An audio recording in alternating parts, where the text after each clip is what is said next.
Well, thanks for visiting us this morning at KTALnews.com and your Weather Authority app. I'm meteorologist Josh Marces, and this is your Thursday morning forecast update. We'll be talking about a pretty nice Thursday here. Very wonderful weather this weekend, but in between, we do have a cold front coming in tomorrow. So Friday, the weather headline will be the potential to see maybe some strong to severe storms. This would be late Friday afternoon into early Saturday morning. I'll get to that in just a moment, but Thursday to be relatively quiet for us as the temperatures similar to yesterday. We'll start out in the 60s, a little more sun today, so the sun didn't come out in a lot of areas yesterday, which held us in the upper 70s and low 80s, but we should be a few degrees warmer as we go through the afternoon today. Now, taking a look at what's going on satellite and radar, we do have this complex of storms over here in central Oklahoma. That will likely weaken out today, but we will see some of those clouds in the northern Arklatex. And this is the cold front here that will come in tomorrow afternoon and bring that potential for severe weather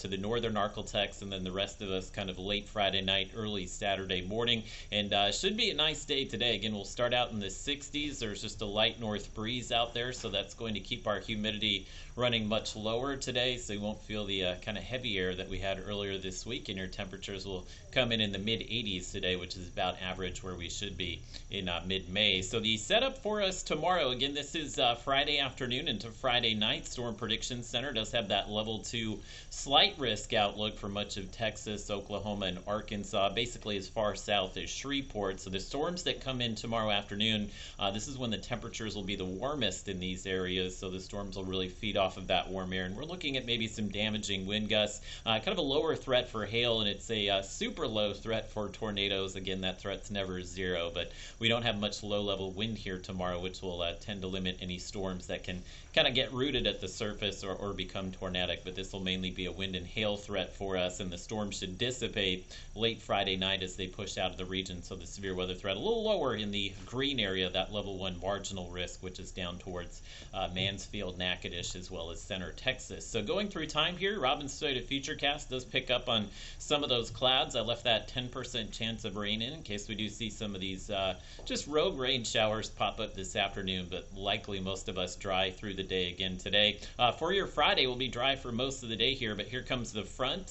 So late afternoon, early evening is when we'll see those storms perhaps moving into the I-30 corridor just before sunset, and then into Shreveport and I-20 just after sunset. But again, the storm should likely weaken out as they make their way towards I-20. So again, wind and hail would be the main threat with the storms, but rain will likely clear out by Saturday morning, and that's what will set us up with that great weekend. And the rain totals here won't be too much. We're showing about 1/4 to a 1/2 inch, but you get under one of those stronger storms, you could see maybe just a quick inch or two of rain, but at this point, the threat of any flash flooding looks very low for us as well. And thankfully, we time out the weekend pretty nice here. May have a lingering shower early Saturday, but gradually will dry out Saturday. And pleasant weather will be in the low 80s, lower humidity thanks to the north wind over the weekend, and we'll extend that dry streak of weather into Monday and Tuesday. But by the middle of next week, we should see some of those scattered storms return, I think, by Wednesday and Thursday afternoon.